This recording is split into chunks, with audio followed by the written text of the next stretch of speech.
inna min abaril birri silatar rojuli ahla wuddi abi. Ya, inna min abaril birri silatar rojul ahla wuddi abi. Di antara kebaikan yang sangat baik adalah seseorang menyambung teman bapaknya. Padahal sampean kan nggak mungkin teman bapak saya. Teman saya aja nggak mungkin, nggak level apalagi bapak saya kan.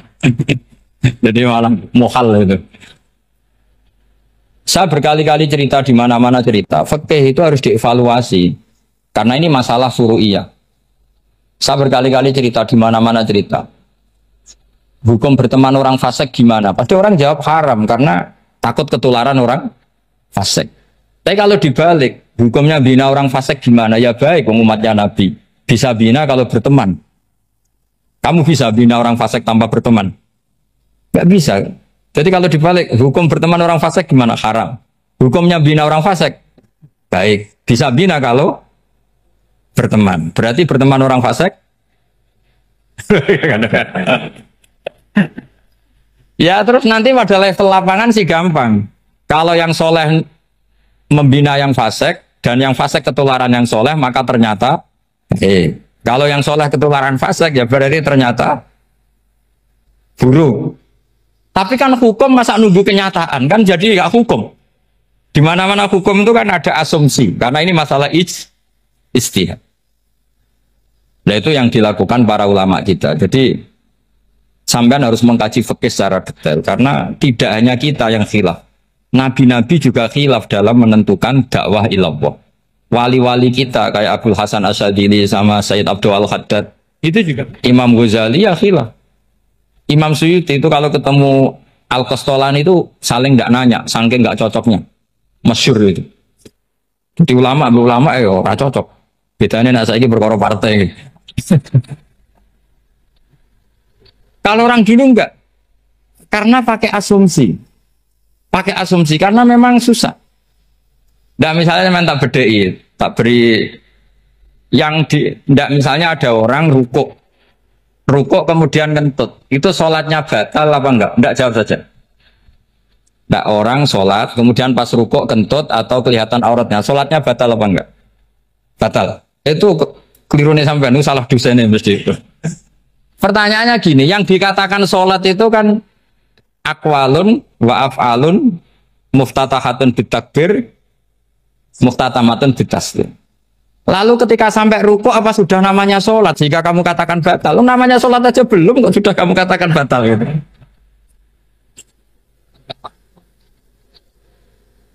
Iya kan? Jadi kalau aku mau sholat pas rukuk ngetut batal atau ora?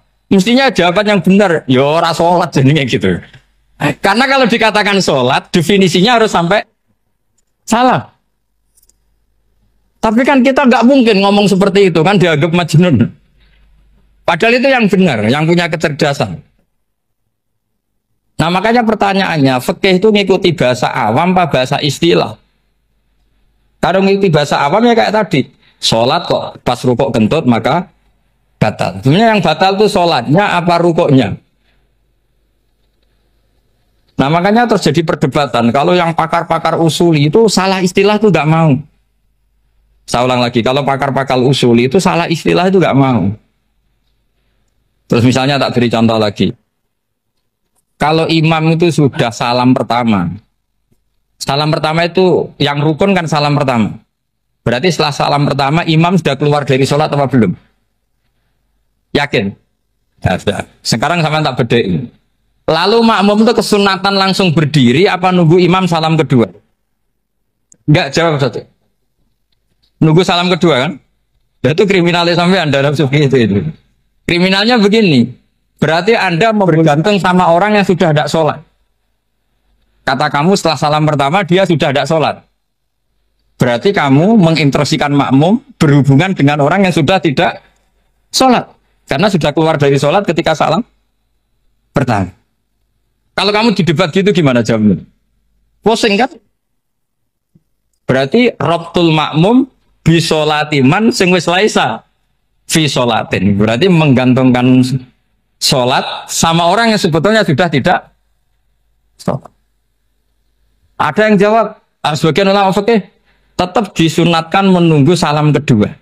Karena salam kedua itu masih paket meskipun tidak rukun. Juga paketnya selesai. Tapi selalu pertanyaannya gini, lalu setelah salam pertama itu imam masih sholat nggak? Udah sampai pernah dijawab tuh. Nah ini pentingnya bodoh, gak mikir sebenarnya. Jadi makanya bodoh itu barokah karena gak mikir itu. Jadi soalnya Rabbana ma khalaqta hadza apa? Batila. Sing bodoh ya barokah, sing pinter ya barokah.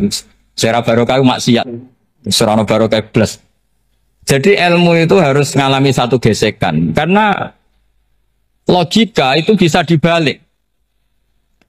Nah karena ilmu itu mengalami satu gesekan, satu logika yang bisa kayak iya kayak enggak. Sehingga jargon di dunia ijtihad itu begini. Ra'yuna shawabun yahtamilul khata' wa ra'yuka khata'un yahtamilus shawab. Pendapat saya benar tapi mungkin salah. Tapi pendapat kamu taruhannya salah dulu tapi ya mungkin benar. Jadi mustahid kalau kata mustahid itu lucu. Ngomongnya itu ra'yuna shawabun yahtamilul khata'. Pendapat saya tarifnya benar dulu tapi ya mungkin salah. Kalau pendapat kamu salah tapi ya mungkin benar atau mungkin bisa salah ya tidak tahu pokoknya mungkin benar.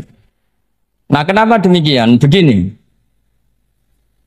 di luar masalah tauhid, saya ulang lagi di luar masalah tauhid itu tentu ada masalah-masalah yang sifatnya ijtihadiyah. Ya saya ulang lagi yang sifatnya apa? Ijtihadiyah. Dan ijtihadiyah ini nggak pernah selesai karena muqtadul hal, konteks kesejarahan maupun konteks kesempatan itu tidak sama. Dulu kiai-kiai itu ngaramkan dasi, ngaramkan celana karena yang celananan yang dasinan itu penjajah. Jika mantas sabah biqaumin fahuwa minhu. Tapi lama-lama kiai-kiai itu ya pakai dasi, pakai celana. Ya karena dianggap sudah tidak mantas sabah biqaumin fahuwa minhu. Ini ngalami pergeseran. Semua ijtihad itu ngalami pergeseran. Lalu pertanyaannya begini, lalu ijtihad apa Gus yang permanen? Yang permanen ya ijtihad dengan alatut istilah apa? Ijtihad. Saya beri contoh misalnya begini. Nabi Musa itu yang ngalami ijtihad. Kata beliau karena kangen Allah, itu ingin melihat Allah karena kangen. Robbi arini angzur ilai. Qala lan tarani walakin ingzur ilal jabal. Ya sudah, namanya orang kangen ya ingin melihat. Ya sudah gitu aja. Sehingga ahli ilmu kalam itu berdebat. Kalau kata ahli sunnah, karena Nabi Musa minta ingin melihat Allah, berarti melihat Allah itu jaiz, mungkin. Karena Nabi gak boleh bodoh meminta sesuatu yang mau hal. Maka antipatinya ahli sunnah terhadap pendapat Mu'tazilah itu antipati. Karena menurut pendapat Mu'tazilah, Allah itu qadim. Allah itu laisa kamislihi syai'un, sehingga gak bisa dilihat. Pertanyaannya adalah berarti Nabi Musa meminta sesuatu yang mau hal. Itu bodoh sekali sampai gak tahu mana mau hal, mana apa jaiz. Makanya kata Imam Ghazali, masa Nabi Musa yang Nabi gak tahu kalau melihat Allah itu mau hal. Sampai minta berarti nganggap itu jaiz atau boleh. Itu cara pandang orang-orang ahli sunnah apa? Wal jamaah. Tapi tetap saja sebagian ulama itu ya balelo, yang kayak Mu'tazilah itu ya balelo. Cara berpikir pokoknya itu karena kangen, bukan karena mungkin atau tidak mungkin. Jadi nggak mungkinnya tetap tidak mungkin. Terus mereka dalil la tudrikul absar wa huwa yudrikul absar. Nah sudut pandang ini akan terus. Ada seorang wali ditanya, kalau kamu di surga ingin melihat Allah apa enggak? Jawabnya enggak. Kenapa ya? Kasihan Allah. Terus kenapa, Jen? Unazzihu dzalikal jamala an-nadhari misli. Saya tidak ridho Allah yang hebat, yang keren, kemudian sing delok di rumah aku wong resik. Koyo gak ngergani pangeran. Ben sing delok Allah ben golongane Nabi Muhammad, Nabi Ibrahim, kowe ora usah ngilangi keren. Maksudnya itu. Jadi ada ulama itu jadi wali kalau sholat itu karena di soft belakang. Tapi jangan ditiru. Itu kan nggak lazim ya. Lazimnya kan afdhalus sufuf as-saful awal. Ketika ditanya, kenapa kamu kalau sholat di belakang? Cek GR koyok wani suwan pangeran gak ngarap. Aku tuh sungkan dari gue gurih. Kalau sampean kan karena males, bukan karena sungkan. Jadi itu artinya rasa ya. Makanya nggak bisa, nggak ada istihad itu nggak mungkin karena perasaannya orang itu beda-beda. Itu Sayyid Abdul Al-Haddad itu kalau ngendikan masyhur, man da'a li dzalimin bil baqa faqad ahabba ayyusawwa fi ardi. Orang yang mendoakan orang fasik masih hidup, gak mati-mati, itu berarti suka kalau Allah dimaksiati di buminya. Wong fasik kelakuannya rak maksiat, nak bodongakno maring. Itu berarti kamu ingin Allah didurakani terus menerus karena si fasik masih hidup. Tapi kalau Abdul Hasan As-Sadili cara ngendikan gini, kalimatnya persis. Man ahabba alla yusawwahu fi ardi faqad ahabba alla tadhharu maghfiratuh. Orang yang ingin dunia ini steril, gak ada maksiat, maka sama saja berkeinginan tidak melihat luasnya maghfirahnya Allah. Sama-sama wali besar. Tapi cara pandang hubungannya dengan Allah seperti itu. Jadi mau tidak mau, istihad itu mau tidak mau. Makanya tidak usah dipertentangkan misalnya cara berpakaian, cara apa. Yang penting sesuai aturan Islam ya sudah. Karena ini urusan rasa. Urusan apa? Rasa. Itu Syekh Hasan Basri itu sering jagongan sama Robiah Hadawiyah. Itu secara fikih salah. Tapi pas itu ulama fikih ditanya, kenapa Anda tidak komentar terhadap dua wali besar yang sering ketemu? Andai kan semua santri seperti itu akan saya halalkan, karena nggak mungkin punya nafsu. Sehingga fikih dulu memang masih asli. Kamu lihat di takrib misalnya, lelaki melihat perempuan tuh nggak boleh kecuali sekian alasan. Termasuk boleh itu li taklim karena mengajar atau lil muamalah. Lah ini yang mulai masalah. Ada warung kopi, penjaganya cantik, santri-santri ngopi. Ini lil muamalah, kan kasus ini. Mau disalahkan tuh ada takbirnya, mau dibenarkan ini jelas fasik kan, jelas fasik, jelas fasik. Matanya sudah fasik sebelum itu ditambah itu, jadi fasiknya permanen. Nah pertanyaannya adalah, kalau kamu ngajar mbak-mbak, kemudian hafal yang cantik yang enggak, itu taklim lin nazar apa nazar li taklim? Itu taklim apa modus? Makanya kalau ngopi cari bakul yang cantik, itu muamalah untuk nazar apa nazar untuk muamalah? Loh kalau saya ngopi dengan kiroba pasti halal. Karena begini, berjalan saja, bareng capek, nggak tahu itu warungnya siapa, terus berhenti ngopi. Kebetulan bakulnya cantik. Nah itu mungkin halal karena kan saya tidak milih-milih. Ingin ngopi kebetulan bakulnya cantik. Kalau kamu kan nggak apal daftarnya. Wah itu mesti haram itu. Mesti haram itu. Karena berarti kan kamu menjadikan ngopi ini modus. Gue jagani tak takok pangeran. Lo kok nazar? Muamalah Gusti muamalah. Itu mesti modus. Maka fikih itu harus dikawal oleh tasawuf. Kalau ndak semua hukum fikih bisa diakalin. Makanya Imam Bukhari punya satu bab namanya Kitabul Khiyab. Bab mengkhilaf fikih. Beliau itu antinya sama Abu Hanifah itu luar biasa. Nggak ada ulama dibenci Imam Bukhari kayak Abu Hanifah. Masyhur. Untungnya beliau nggak menangi Abu Hanifah. Kalau menangi geger terus ini. Bisa faksul masail terus ini. Itu Abu Hanifah itu ulama yang suka khilaf.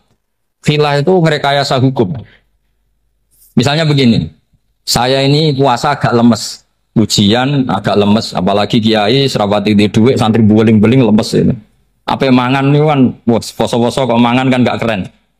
Supaya saya bisa makan dan halal, saya bisa ngajak kiai robai ya jalan-jalan, jalan-jalan nyari yang jarak 2 marhalah, ya sudah, terus bisa makan. Kalau ditanya Allah kok makan musafir.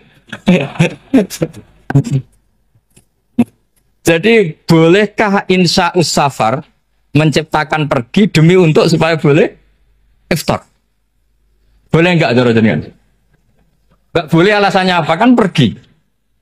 Perginya juga enggak maksiat. Itu khilaf. Tapi Sayyid Muhammad, Abu Ya Sayyid Muhammad, Muhammad bin Alawi, Sayyid Muhammad itu membela Abu Hanifah. Artinya membela jangan semua khilaf itu diharamkan.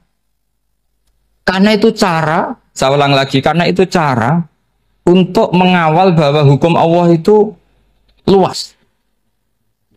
Karena kalau nggak ada khilaf itu ya kita kesulitan. Kita kesulitan. Misalnya begini, ini penjelasannya, makanya kita harus sering mendengar. Saya itu dulu masih sangat fikih itu protes, kenapa ada poluan polisi wanita? Itu kan pekerjaan cowok ya, pekerjaan pria. Tapi setelah mendapat penjelasan dari polisi, itu alasannya masuk akal, Gus. Kadang-kadang orang nakal itu menyembunyikan narkoba, itu di alat wanitanya. Itu kalau semua lelaki, polisi kayak jenengan, itu kan masalah itu. Sehingga memang harus ada polisi wanita karena sebagian pengedar narkoba itu perempuan dan menyembunyikannya di tempat itu. Kalau semua polisi cowok kan nggak kebayang. Sehingga kita akhirnya mendengar membolehkan polisi itu wanita. Ada wilayah yang harus wanita. Begitu juga ada pertanyaan kenapa sih dokter kandungan itu cowok? Saya punya banyak santri yang muhibin saya itu dokter kandungan.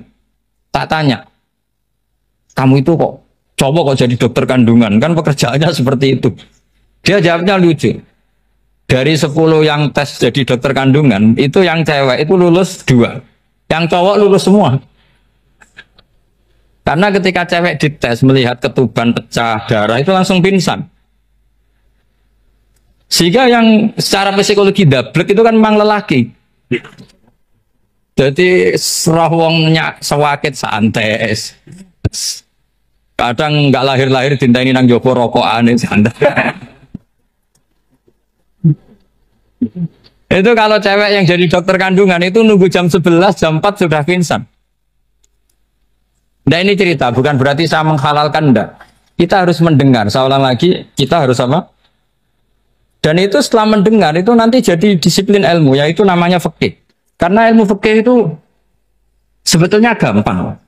Sampai kalau ngaji i'anah, itu kelihatan fikih itu gampang, karena ada logika yang terbangun.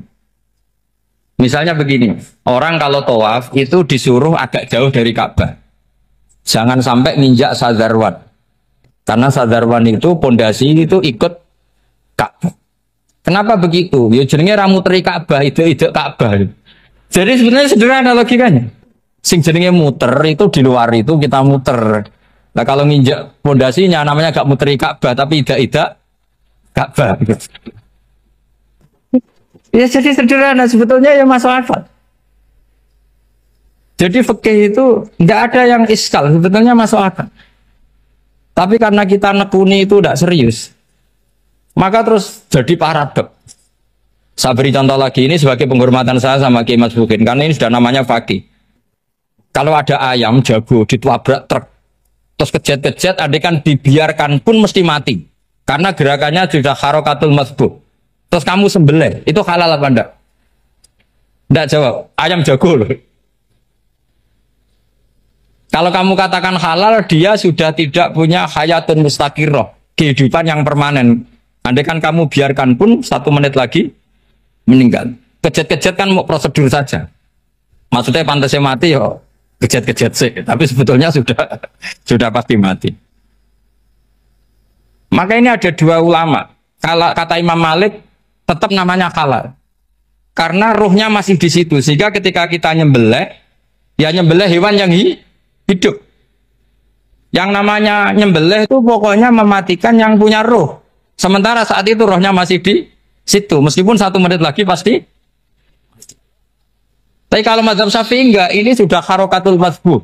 Tidak punya hayatun mustaqir. Sehingga dalam perdebatan ulama fikih itu lucu. Kadang ya gampang mangkal nol. Misalnya begini. Kalau ada anak lahir, tidak ada amaratul hayat, nggak nangis, nggak bernafas, sunat disolati apa enggak? Siktun sing layas tahindu walayas, langsung lahir langsung mati, nggak ada amaratul hayat. Datang mikir tuh, itu tidak wajib disolati. Alasannya, ya kan memang sholat alal mayit kan tidak pernah hidup. Di mana-mana mayit itu setelah hidup mati. Ini kan tidak pernah hidup. Namanya ya qit'atul lahmin, ya potongan daging itu aja enggak. Jadi kadang fikih diwaca tenan jebule mangkel no. Terus ketika di kitab Minhajul Thalibin itu, kalau kamu keluar mani itu wajib mandi enggak? Wajib kan? Kalau keluar mani inzal itu kan wajib mandi. Nah, kenapa nifas atau wiladah keluar bayi? Kenapa ibu-ibu kalau keluar bayi wajib mandi? Alasannya lucu. Li'annal walad maniyun mun akidun. Ini kan wis mani cuma mengkristal. Jadi kadang fakir mangkel. Apa ya? Sembrono itu masuk wajib mandi wiladah itu karena apa? Li'annal walad maniyun mun akidun. Niku mani sing wis mengkristal. Mani sing wis jelalatan lah lahir nuangis macam-macam. Jadi ternyata karena kenapa fakih butuh alasan nyari hadis tentang keluar anak mandi itu nggak ada yang sorry. Yang ada adalah tentang inzal. Innamal ma' minal. Akhirnya dicari-cari ternyata walad itu maniyun menakitu. Nah ini problem fakih. Sampean harus siap dengan pelajaran seperti ini. Meskipun sampean mungkin wong priayi, tapi ini ilmu. Ya, saya ulang lagi, ini ilmu. Sehingga ulama itu mau tidak mau harus mau mendengar.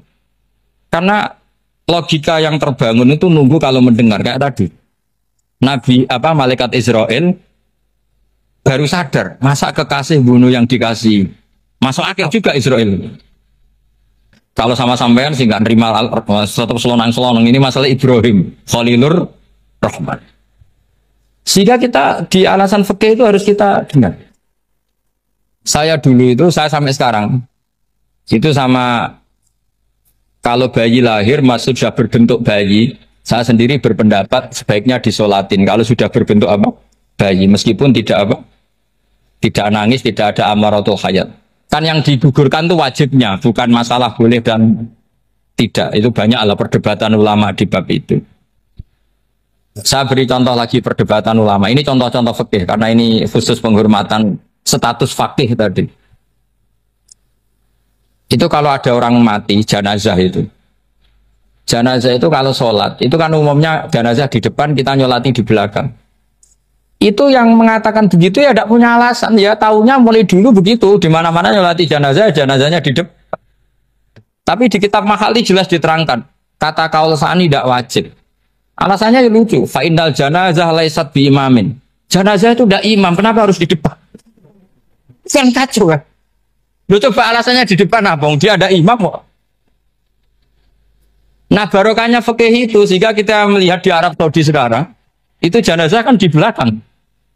Tapi kita tetap nyolati apa? Mayit. Kalau di Arab Saudi musim haji itu jenazahnya di kamar mayit, tapi kita nyolati. Itu satu-satunya takbir ya tadi fa innal janazah laisat bimanzilatil imam. Tapi jangan praktekkan, nanti dia kepaliran sesat. Saya hanya cerita-cerita ilmu, jangan dipraktekkan. Kalau dipraktekkan masih jadi aliran sesat. Mono jenazah ning mburi imame kok ngarep aliran sesat. Sebetulnya bukan sesat, tuh. Uji coba fikih. Ya karena tadi fa innal janazah laisat bimanzilatil. Bukti lagi kalau sampean sholat ghaib. Sholat ghaib itu misalnya mayitnya di Surabaya, boleh nggak sholat ghaib di sini? Terus jenazahnya di belakang kamu apa depan kamu? Nah ini kan fikih itu pokoknya gitu. Makanya standar furu'iyah itu susah. Karena perdebatannya itu mirip-mirip. Kayak iya, kayak tidak, kayak. Makanya dulu zaman sahabat, ada sahabat itu mencintai Rasulullah.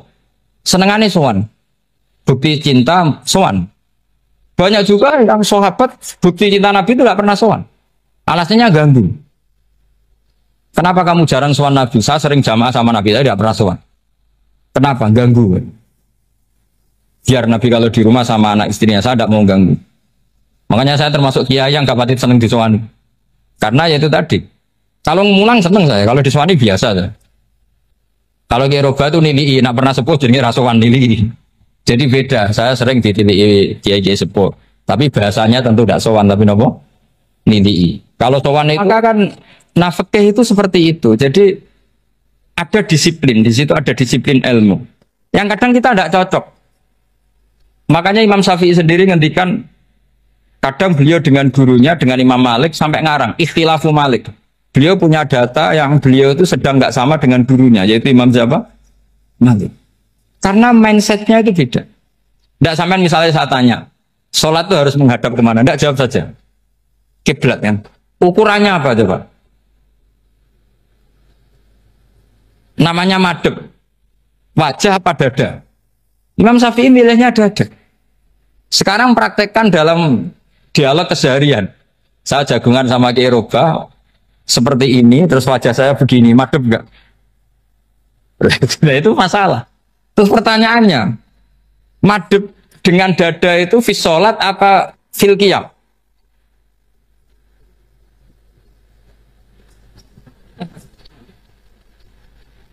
Loh, enggak, kalau fi sholat pas sujud dada kamu madhep mana coba? Kamu enggak pernah mikir kan? Ya madhep pakai dada itu kan kalau berdiri, kalau rukuk sama sujud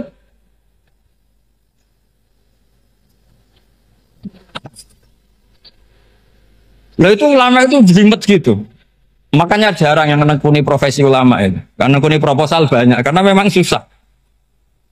Jadi ulama itu orang yang cara berpikir sudah aneh. Sehingga mereka detail. Maksudnya menghadap itu apa?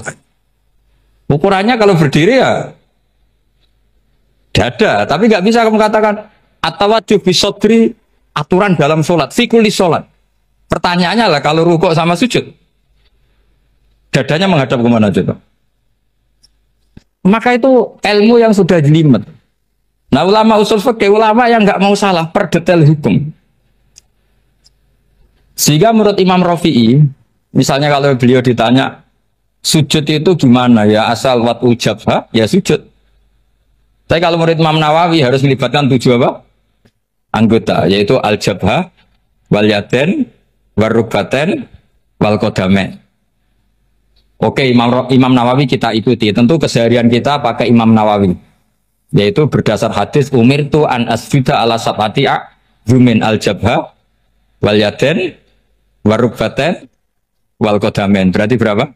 7. Tapi pernah saya cek di kitab karangannya Imam Syafi'i ketika beliau ngendikan saya suka kalau orang sujud itu melibatkan 7 anggota berdasar hadis ini. Tapi kata beliau wayah tami itu dan bisa saja sujud yang watul jabhah itu sudah cukup. Kata Imam Syafi'i, limada karena Nabi ketika sujud itu hanya ngendikan begini, sajadalaka wajhi wa sam'i wa basori. Enggak ada di hadis wayadi wa rubati wa qadami. Ya sudah akhirnya nah itu sudut pandang. Terus gugatan kedua begini. Ada orang muslim yang sujud sama berhala. Untuk menjadi murtad itu harus 7 anggota apa cukup watul jabhah alal ardi? Untuk sah menjadi murtad itu. Untuk sah menjadi murtad cukup watul jabhah alal ardi harus 7 anggota. Untuk keabsahan murtadnya itu. Tidak jawab. Makanya ini tugas dosen-dosen ini meminterkan ini. Karena namanya sudah faqih. Faqih itu ahli faqih yang detail namanya faqih. Kalau ini mutafaqih. Jadi bukan tafakuha tapi tafakuha, kayak tamarodon. Jadi wazannya nanti itu wal idhari ma laysa fil waqi'.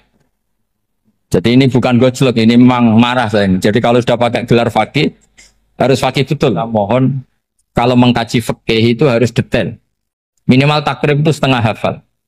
Supaya konstruksi ilmu itu utuh. Ya sama lagi konstruksi ilmu itu. Karena ilmu itu mesti ada yang apa ya? Ya rodok setengah salah itu, tapi disalahno ora kena. Ndak sampean tak bedheki, nak pancen bener langsung tak angkat jadi rektor. Nak bener tuh. Coba rukun sholat pertama itu apa coba? Rukun sholat pertama. Niat. Niat sama berdiri dulu mana? Ayo niat dulu baru berdiri apa berdiri dulu baru niat? Berarti niat sama berdiri dulu mana? Rubah kan? Artinya kita mau bilang tartib urutannya niat berdiri takbir gak bisa. Yang dikatakan niat itu apa? Qasdus syai' muktaronan bifi'lihi. Berarti niat sama takbir harus bareng apa urutan? Bareng. Terus dengan qiyamnya urutan apa bareng? Bareng apa urutan? Loh enggak, kalau urutan berarti takbir dulu duduk. baru berdiri. Nah maka seperti ini itu mau tidak mau kita salah, dikatakan tartibnya salah, dikatakan serentak ya salah. Cuma karena kita bodoh, gak tahu mikir itu, alhamdulillah kan di situ itu. Udah coba niat sholat loh, niat takbir qiyam dulu man. Niat takbir qiyam dulu mana coba? Dulu qiyam, nggak ada kitab yang mengatakan arkanus sholat awaluha. Oh, dianggap kitab kriminal maksudnya. Makanya ngendikan ulama-ulama di sarah-sarah, mau tidak mau sebagian istilah itu tasamuh itu terus tiga gampang ngono kok repot. Karena kita tidak bisa detailnya. Coba misalnya puasa.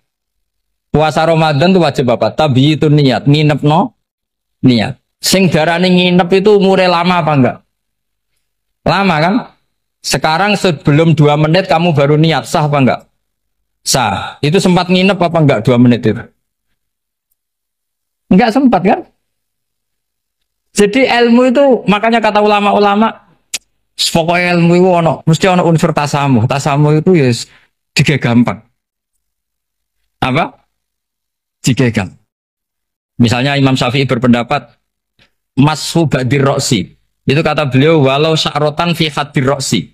Meskipun satu rambut asal masih di wilayah kepala. Tapi kalau rambut itu dikeliwir, dibasuh di sini enggak sah. Karena sudah keluar dari batas apa? Kepala. Imam Syafi'i cara berpikir kan ya segini iki jenenge basuh sirah. Tapi cara Abu Hanifah enggak. Ya enggak, yang namanya megang kepala itu ya minimal 1/4. Masa gitu dikatakan megang. Lalu ulama usul fikih itu berdebat. Sesuatu itu sesuai masodaknya. Masodak itu yasduku alaihi kadza, yaitu ini tadi saya cerita ke Ibu Khin tentang ngaji Jamul Jawamek. Ini ilmu yang di Jamul Jawamek. Sesuatu itu ukurannya mayasduku alaihi kadza apa dengan takrif definisi. Misalnya gini, sholat itu batal dengan makan. Kalau kamu sholat makan batal nggak? Nggak, jawab saja. Batal. Itu satu upo apa satu piring? Nggak, jawab saja. Satu upo sudah batal. Sekarang bab makan di ngormat tamu. Cung tamuku keimangan. Iku sak upo apa sak piring? Nah ini kan tidak fair, di bab tamu makan satu piring, tapi di bab sholat satu upo. Maka pertanyaannya, lalu penamaan sesuatu itu berdasar masodak, mayasduku alaihi ismu kadza, atau berdasar uruf?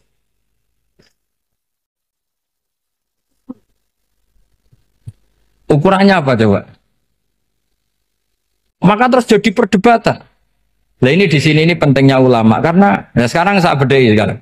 Cengkeh itu wangi apa enggak? Kategorinya cengkeh. Wangi kan kalau orang bikin kue tar pasti pakai apa? Cengkeh. Pakai wedang ronde supaya manis, apa wangi dikasih apa? Cengkeh. Nah itu saya berkali-kali cerita pernah mau dipikirkan orang Islam itu nggak boleh rokok karena dianggap pakai apa? Mewangi karena ada apa? Cengkeh. Tapi terus didebat kalau gitu berarti orang Jumatan sunat rokok. Karena Jumatan disunatkan pakai pewangi. Wah itu kan akhirnya tuh, wah iya repot ya. Jadi kalau cengkeh kamu kategorikan pewangen, yang orang Islam nggak boleh rokok karena pakai cengkeh, yang wangi. Konsekuensinya orang Jumatan sunat rokok karena berarti di masjid pakai apa? Pewangi. Kan sesat semua ya jadi. Jadi itu ilmu. Makanya selain fikih mateng itu ada ilmu yang namanya usul fikih. Usul fikih itu yang neliti itu. Mayasduku alaihi kadza. Jadi yus ngono iku darani ngono. Seorang lagi. Ngono iku wis darani ngono. Ora perlu roh detail. Ya, saya ulang lagi. Wis ora perlu roh detail. Makanya Abu Hanifah itu misalnya basuh wajah. Wis angger keteluk ngene iki basuh wajah. Nek Imam Syafi'i kan detail. Mimbaini mana bitis syari sampai ila somahe uzunehi ila zakon. Terus mana bitis syari Imam Syafi'i nambah apa? Ghaliban. Kenapa ditambah ghaliban? Karena kalau orang budak mana bitis syarinya di sini. Jadi itu fikih. Jadi fikih itu jelimet. Padahal kita ini nggak pernah berpikir secerdas Imam Syafi'i, tapi akhirnya ya mikir juga. Maka ditambah ghaliban, mana bitis syarinya orang budak kan? Sini.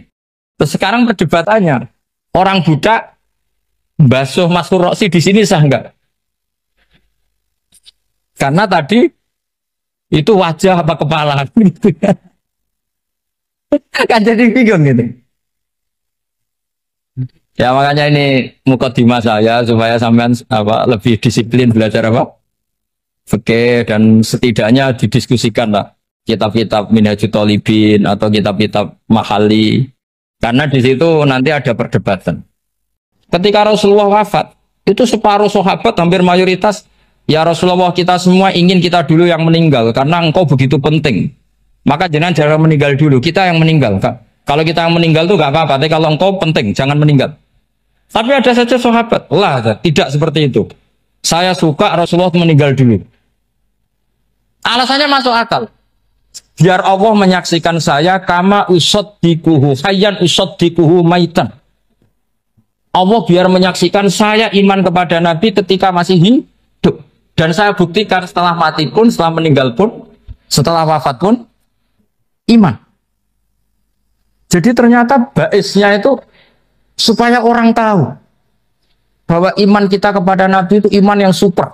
Jika ketika beliau sugeng ya kita iman, setelah wafat juga kita iman. Kai usaddikuhu maitan kama usaddikuhu hayyan. Supaya saya mentasdikkan beliau setelah meninggal sebagaimana kita mentasdikkan beliau saat masih hidup. Dan ternyata Allah ridho dengan perkataan sahabat itu. Kenapa Allah ridho? Karena menjadi pelajaran bagi orang-orang yang ditakdir gak menangi Rasulullah SAW. Tetap mereka ini. Jangan kayak setan. Setan itu kurang ajar betul kalau iblis itu. Masyhur itu. Iblis itu nangis-nangis neng Nabi Musa. Iblis itu takutnya sama Allah itu luar biasa. Sampean kalah.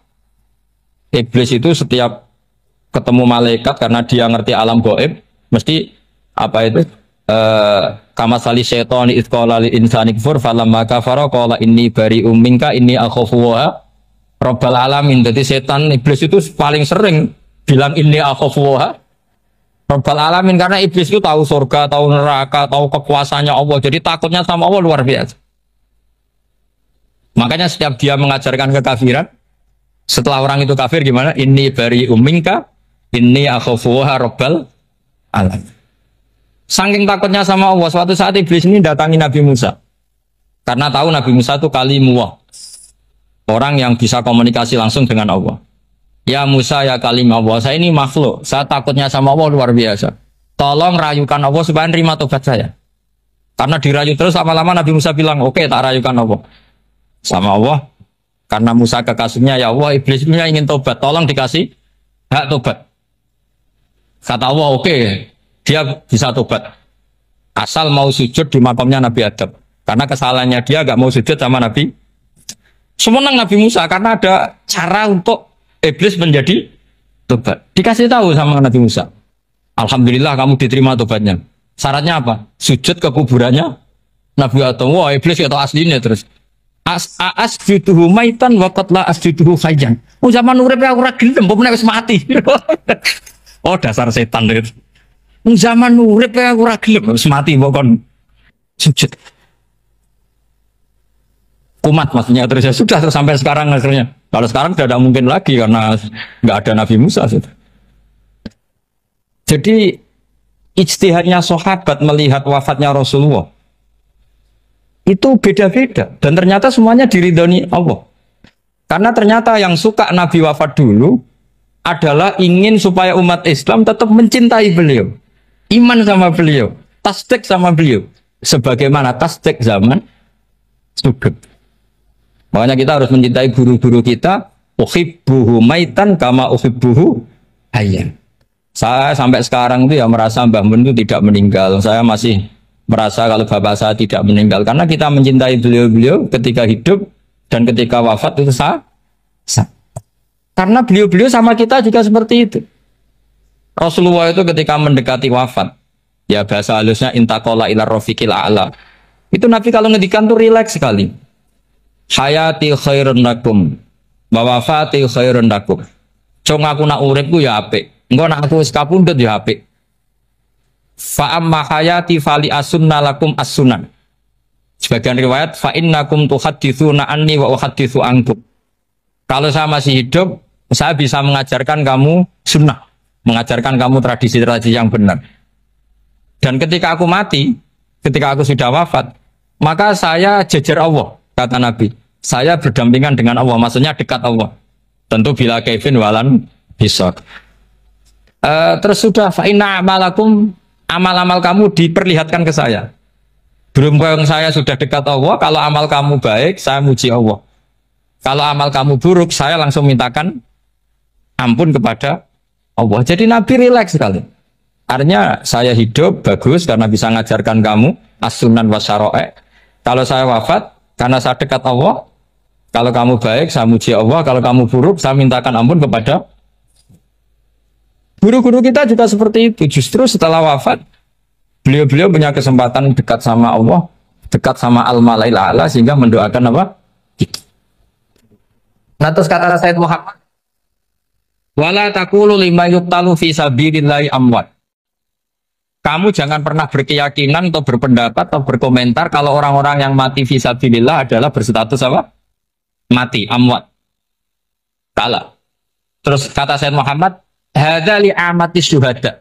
Ketentuan ini bagi umumnya syuhada. Artinya gini, umumnya syuhada saja tidak berstatus amwat. Apalagi hadza Rasulullah sayyidul syuhada, sayyidul anbiya, sayyidul mursalin, tentu tidak pernah berstatus amwat. Ya saya ulang lagi ya, jadi zaman cara berpikir amatus syuhada, syuhada yang umum saja berstatus hidup, tidak boleh distatuskan amwat. Apalagi Rasulullah itu sayyidus syuhada, sayyidul anbiya, maka status beliau pasti hayyun la yamut, pasti beliau itu hidup tidak. Dan karena beliau itu asfaq, sangat sayang kepada kita, sebagaimana zaman beliau hidup itu sayang kepada kita, sampai nangis-nangis minta hak syafaat, maka setelah meninggalkan pun beliau pasti sayang kita dan pasti berusaha supaya kita diampuni oleh Allah Subhanahu wa ta'ala. Sehingga ada sahabat yang tadi berpendapat kalau saya nggak masalah Nabi wafat dulu, supaya Allah menyaksikan saya usaddiquhu maitan kama usaddiquhu hayyan. Jadi ini cerita ya, cerita sudut-sudut pandang. Fikih itu penting sekali. Kata Sayyid Ali yang Shahibu Simtud Durar itu, wabihi qiwamus syariah. Yang bisa mengawal syariat itu hanya fikih. Fikih itu ya kalau yang paling gampang untuk kita misalnya punya Fathul Qorib, Fathul Mu'in, Fathul Lahab. Tapi yang faham betul, maksudnya faham itu ngelotok, setengah hafal. Jangan bawa kitabnya tok, sementing sekian semester terus selesai. Itu sama-sama dosa, itu dosanya ya dosa, mahasiswanya juga dosa. Karena sudah terlanjur sarjana agama, ternyata nggak bisa, itu kan mendingan dasar sarjana agama. Itu saya tak cerita sama Kiai Roba, itu ada fatwa Kiai juga wali. Suatu saat ada penyanyi dangdut top terkenal di Indonesia itu nyanyi dangdut ya penyanyi ya dai, entah itu hakikat entah majas tidak tahu. Itu Kiai itu fatwanya lucu, kalau kamu datangi dia pas main dangdut masih saya beri izin, tapi kalau datangi dia pas pengajian itu tak larang kan santrinya jadi eskal, ini pas pengajian dilarang, pas dangdutan kok malah dapat izin. Tapi bukan berarti halal ya, dapat izin. Dapat izin kan potensinya bisa karena dilarang lah ya tetap belerot. Terus suatu saat si santri ini setengah wali, tidak wali tapi setengah. Lama-lama itu memahami gurunya. Memahami gurunya ternyata sirinya begini. Kalau seorang penyanyi yang tidak pernah ngaji, kemudian ngomong agama, itu potensinya itu fadallu, wadallu, sesat dan menyesatkan. Tapi kalau dia sedang nyanyi dangdut, penyanyinya cowok loh, sama jangan bayangkan dangdut putri, enggak itu cowok sudah tua lagi. Jadi potensi halalnya ada lah maksudnya untuk, tapi tidak alat musiknya orangnya. Tapi kalau dia nyanyi itu paling dosanya hanya nyanyi. Saya ulang lagi, murid tadi akhirnya paham kalau datangi pengajian itu artinya ikrar kalau dia seorang dai atau seorang yang layak ngomong apa? Agama. Itu lebih bahaya karena kita santri, apalagi kita doktor atau MM, terus ngekrori orang yang nggak jelas asal usulnya. Tapi kalau nyanyi kan nyanyi saja. Sehingga itu menjadi fikih. Bahaya terbesar dalam fikih adalah apa? Mengkaji fikih tidak dari ahlinya. Ya saya ulang lagi ya, mengkaji fikih tidak dari apa? Ahli. Nah kenapa demikian? Begini, saya beri contoh. Ilmu fikih itu tentu pertama dari Rasulullah SAW. Kemudian bersanad sampai kita, atau kita sampai Rasulullah. Itu mengalami sekian ijtihad yang tidak mudah. Saya beri sekian contoh. Dulu Imam Syafi'i itu sukanya sama guru yang miskin, ya karena rata-rata santri juga miskin. Jadi mesti ngidolakan guru yang miskin, karena sesama miskinnya harus berkoalisi. Tapi akhirnya gurunya Imam Syafi'i itu miskin sekali. Namanya Muslim bin Khalid Az-Zanji itu miskin. Sufyan As-Sauri miskin. Sufyan bin Uyainah miskin. Setelah ngaji di Medina itu Imam Malik itu kaya. Pas itu Imam Malik sudah kaya. Setiap ketemu Imam Syafi'i dikasih uang. Sampai ketika Imam Malik itu bilang, kamu sudah alim. Ilmu saya sudah habis. Kamu ngaji sama yang lain. Sama siapa? Kata Imam Malik, orang yang sealim saya sudah meninggal. Namanya Abu Hanifah. Tapi dia punya murid, namanya Muhammad bin Hasan Asy-Syaibani. Kamu ke sana. Terus Imam Malik datang ke Baki. Dulu Baki itu pasar rental, ya Grab lah kira-kira sekarang. Itu mengumumkan siapa kafilah yang mau ke Irak.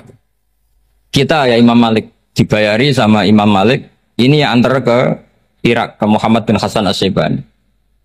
Imam Malik mulai ngeper. Guru saya yang miskin tidak pernah nyangoni, guru-guru saya yang kaya sering nyangoni.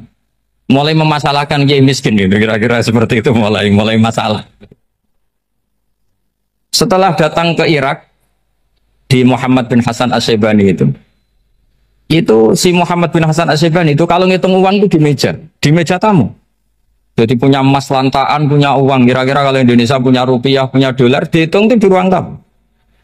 Kata Imam Syafi'i, saya dengan Imam Malik saja nggak serik, ini lebih kedonyan lagi kiai. Ngitung uang itu di ruang tamu. Terus akhirnya si Muhammad bin Hasan Asy-Syaibani ini ahlul usul, dia pakar usul. Kamu heran sama saya? Iya, kiai kok kedonyan? Dia ngomong gitu. Tapi kata Muhammad bin Hasan Asy-Syaibani, kalau kiai tidak boleh kaya, dia tak kayak nawang fasik. Dan gue demenan, gue mabuk. Oh jangan, nanti dipakai maksiat. Tenjenengan mawon kersane digetoat. Berarti kiai oleh sugih, mun angsal-angsal. Semenjak itu jadi satu fikih bagi Imam Syafi'i. Ternyata kalau mengharamkan kiai sugih berarti membolehkan yang fasik sugih. Kalau yang fasik sugih bisa dipakai i'anah alal maksiat. Semenjak itu mindset pikiran Imam Syafi'i rubah. Saking rubahnya sampai beliau berpendapat orang bisa beli Alphard, kok beli carry itu haram. Bisa jadi bupati kayak Pak Roba, kok jadi RT haram. Soalnya gitu. Bisa keren Kak Gus Bah, kok jadi orang pendengar haram. Pokoknya haram terus. Karena dalil beliau al-Islam ya'lu wala yula alaih. Coba sampean ridho misalnya jadi orang Gresik dipimpin orang yang nggak sholat, ridho ndak? Ndak. Atau sholat tapi nggak bisa ngaji, ridho ndak? Ketika yang bisa ngaji berpotensi jadi buba, terus keterusan. Karena Imam Syafi'i keterusan, ya umatnya keterusan. Akhirnya orang-orang Syafi'i itu politikus rata-rata. Ya, makanya sama jangan kaget sama Baruba. Kakak saya wakil bupati ini. Putranya Mbah Mun ada yang wakil apa? Gubernur. Dulu Gus Wahid ya menteri agama. Itu asal usul dari perubahan fikih, mindset, cara berpikir Imam Syafi'i. Jadi dulu itu fikih ditemukan itu jelimet, ada perdebatan. Itu tidak hanya pada level ulama. Pada level Nabi pun ada perdebatan. Jadi jangan kira Nabi itu tidak debat, ya debat. Nabi itu asal seangkatan itu mesti debat, termasuk debat dengan malaikat. Jadi kalau perlu ya debat sama apa? Karena malaikat itu kan lugu itu gak iso mikir. Karena kalau malaikat iso mikir bisa jadi rektor. Nanti kasihan Pak Salam gitu. Malaikat gak boleh jadi rektor. Malaikat Israel itu nggak tahu etika. Jadi beliau ketika mau membunuh, mencabut nyawanya Ibrahim datang Ya Ibrahim, saya ini disuruh nyabut nyawa kamu. Kata Ibrahim, wah kamu itu pasti salah. Kamu tahu saya siapa? Saya ini Khalilur Rahman, kekasih Allah. Masa kekasih membunuh yang dikasih? Ini nggak benar, logika itu nggak benar. Pasti kamu salah. Karena Israel itu tidak bisa debat. Ketika ditanya, hal ra'aita khalilan yumitu khalilah, masa kekasih membunuh yang dikasih? Saya ini Khalilur Rahman. Masa Allah mencintai saya kemudian membunuh saya, itu logika agak benar. Tidak keliru, kamu itu keliru. Israel akhirnya terbang lagi. Ya Allah, katanya logika saya ini salah. Karena masa kekasih membunuh yang dikasih. Karena Israel nggak pernah sekolah, nggak pernah sekolah. Nggak bisa dia jawab.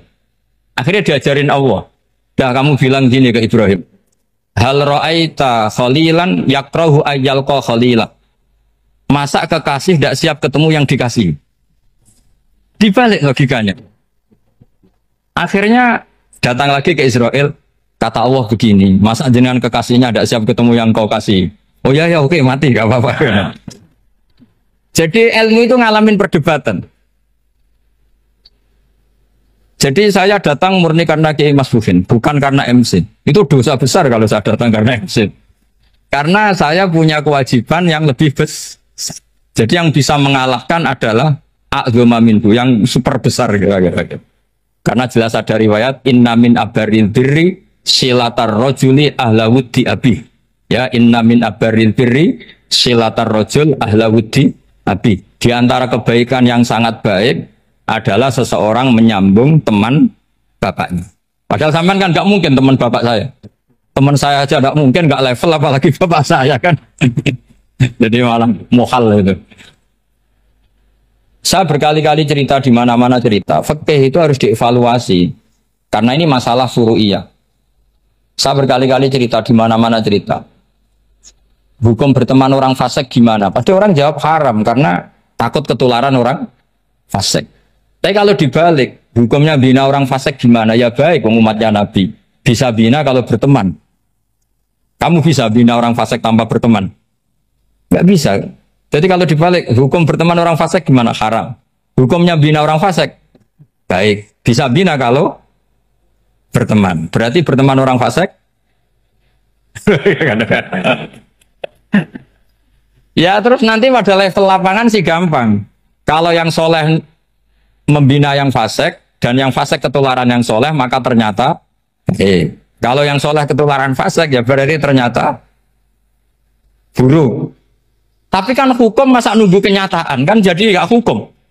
Di mana-mana hukum itu kan ada asumsi karena ini masalah ijtihad. Nah itu yang dilakukan para ulama kita. Jadi sampean harus mengkaji fikih secara detail karena tidak hanya kita yang khilaf. Nabi-nabi juga khilaf dalam menentukan dakwah ilallah. Wali-wali kita kayak Abdul Hasan Asyadili sama Sayyid Abdul Al-Haddad itu juga. Imam Ghazali ya khilaf. Imam Suyuti itu kalau ketemu Al-Qastolani itu saling nggak nanya, saking nggak cocoknya. Masyhur itu. Di ulama ya ora cocok. Bedanya nak saiki perkara partai. Kalau orang gini enggak. Karena pakai asumsi. Pakai asumsi karena memang susah. Nah misalnya memang tak bedai, tak beri yang di, enggak misalnya ada orang rukuk kemudian kentut, itu sholatnya batal apa enggak? Enggak, jawab saja. Enggak, orang sholat kemudian pas rukuk kentut atau kelihatan auratnya, sholatnya batal apa enggak? Batal. Itu keliru nih sampean, itu salah dosennya mesti itu. Pertanyaannya gini, yang dikatakan sholat itu kan akwalun wa af'alun muftatahatun bitakbir muftatamatun bitaslim. Lalu ketika sampai rukuk apa sudah namanya sholat jika kamu katakan batal? Namanya sholat aja belum kok sudah kamu katakan batal gitu.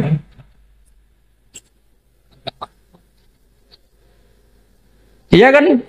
Jadi kalau aku mau sholat pas rukuk ngetut batal atau ora? Mestinya jawaban yang benar, ya ora sholat jadinya gitu. Karena kalau dikatakan sholat definisinya harus sampai salah.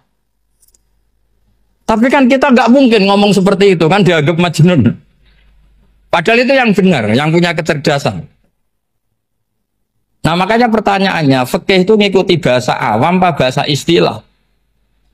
Kalau ngikuti bahasa awam ya kayak tadi, Sholat kok pas rukuk kentut maka batal. Sebenarnya yang batal itu sholatnya apa rukuknya? Nah makanya terjadi perdebatan. Kalau yang pakar-pakar usuli itu salah istilah itu nggak mau. Saya ulang lagi, kalau pakar-pakar usuli itu salah istilah itu nggak mau. Terus misalnya tak beri contoh lagi. Kalau imam itu sudah salam pertama. Salam pertama itu yang rukun kan salam pertama. Berarti setelah salam pertama imam sudah keluar dari sholat apa belum? Yakin? Ya, sudah. Sekarang sama tak bedain. Lalu makmum itu kesunatan langsung berdiri apa nunggu imam salam kedua? Enggak, jawab satu. Nunggu salam kedua kan? Itu kriminalis sampai Anda dalam itu. Kriminalnya begini. Berarti Anda bergantung sama orang yang sudah tidak sholat. Kata kamu setelah salam pertama dia sudah tidak sholat. Berarti kamu menginstruksikan makmum berhubungan dengan orang yang sudah tidak sholat. Karena sudah keluar dari sholat ketika salam pertama. Kalau kamu di debat gitu gimana jawabnya? Pusing kan? Berarti robtul makmum bisolatiman sing wis laisa fi sholatin. Berarti menggantungkan sholat sama orang yang sebetulnya sudah tidak sholat. Ada yang jawab, sebagian ulama fikih tetap disunatkan menunggu salam kedua. Karena salam kedua itu masih paket meskipun tidak rukun. Juga paketnya selesai. Tapi selalu pertanyaannya gini, lalu setelah salam pertama itu imam masih sholat gak? Udah sama berani jawab tuh. Nah ini pentingnya bodoh, gak mikir. Jadi makanya bodoh itu barokah karena gak mikir gitu. Jadi soalnya Rabbana ma khalaqta hadza apa? Batila. Sing bodoh ya barokah, sing pinter ya barokah. Secara barokah itu maksiat. Serana barokah plus. Jadi ilmu itu harus mengalami satu gesekan karena logika itu bisa dibalik. Nah karena ilmu itu mengalami satu gesekan, satu logika yang bisa kayak iya kayak enggak. Sehingga jargon di dunia ijtihad itu begini. Ra'yuna shawabun yahtamilul khata' wa ra'yuka khata'un yahtamilus shawab. Pendapat saya benar tapi mungkin salah. Tapi pendapat kamu taruhannya salah dulu tapi ya mungkin benar. Jadi mustahid kalau kata mustahid itu lucu. Ngomongnya itu ra'yuna shawabun yahtamilul khata'. Pendapat saya tarifnya benar dulu tapi ya mungkin salah. Kalau pendapat kamu salah tapi ya mungkin benar atau mungkin bisa salah, ya tidak tahu, pokoknya mungkin benar. Nah kenapa demikian? Begini, di luar masalah tauhid, saya ulang lagi, di luar masalah tauhid itu tentu ada masalah-masalah yang sifatnya ijtihadiyah. Ya saya ulang lagi, yang sifatnya apa? Ijtihadiyah. Dan ijtihadiyah ini nggak pernah selesai karena muqtadul hal, konteks kesejarahan maupun konteks kesempatan itu tidak sama. Dulu kiai-kiai itu ngaramkan dasi, ngaramkan celana karena yang celananan yang dasinan itu penjajah. Sehingga mantasabba biqaumin fahuwa minhum. Tapi lama-lama kiai-kiai itu ya pakai dasi, pakai celana. Ya karena dianggap sudah tidak mantasabba biqaumin fahuwa minhum. Ini ngalami pergeseran. Semua istihad itu ngalami pergeseran. Lalu pertanyaannya begini, lalu istihad apa Gus yang permanen? Yang permanen ya istihad dengan alatun istalat apa? Istihad. Saya beri contoh misalnya begini. Nabi Musa itu yang ngalami istihad. Kata beliau karena kangen Allah, itu ingin melihat Allah karena kangen. Robbi arini angzur ilai. Qala lantaroni walakin ingzur ilal jabal. Ya sudah, namanya orang kangen ya ingin melihat. Ya sudah gitu aja. Sehingga ahli ilmu kalam itu berdebat. Kalau kata ahli sunnah, karena Nabi Musa minta ingin melihat Allah, berarti melihat Allah itu jaiz, mungkin. Karena Nabi gak boleh bodoh meminta sesuatu yang mau hal. Maka antipatinya ahli sunnah terhadap pendapat Mu'tazilah itu antipati. Karena menurut pendapat Mu'tazilah, Allah itu qadim, Allah itu laisa kamitslihi syai'un, sehingga gak bisa dilihat.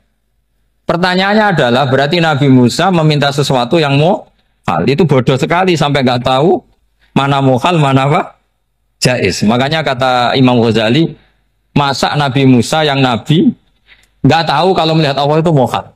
Sampai minta berarti nganggap itu jais atau boleh. Itu cara pandang orang-orang ahli sunnah apa? Wal jamaah. Tapi tetap saja sebagian ulama itu ya balelo, yang kayak Mu'tazilah itu ya balelo. Cara berpikir pokoknya itu karena kangen, bukan karena mungkin atau tidak mungkin. Jadi nggak mungkinnya tetap tidak mungkin. Terus mereka dalil la tudrikul absar wa huwa yudrikul absar. Nah, sudut pandang ini akan terus. Ada seorang wali ditanya, kalau kamu di surga ingin melihat Allah apa enggak? Jawabnya enggak. Kenapa ya? Kasihan Allah. Terus kenapa, Jet? Unazzihu dzalikal jamala an-nadhari misli. Saya tidak ridho Allah yang hebat, yang keren, kemudian sing delok di rumah aku wong resik. Oh, gak ngergani pangeran. Sebenarnya sing delok Allah ben golongane Nabi Muhammad, Nabi Ibrahim, kowe ora usah ngilangi keren. Maksudnya itu. Jadi ada ulama itu jadi wali kalau sholat itu karena di soft belakang. Tapi jangan ditiru. Itu kan nggak lazim ya. Lazimnya kan afdhalus shufuf as-shuful awal. Ketika ditanya, kenapa kamu kalau sholat di belakang? Cek GR koyok wani suwan pangeran gak ngarap. Aku sungkan dadi kok guri. Ya, ngoten mawon. Assalamualaikum warahmatullahi wabarakatuh.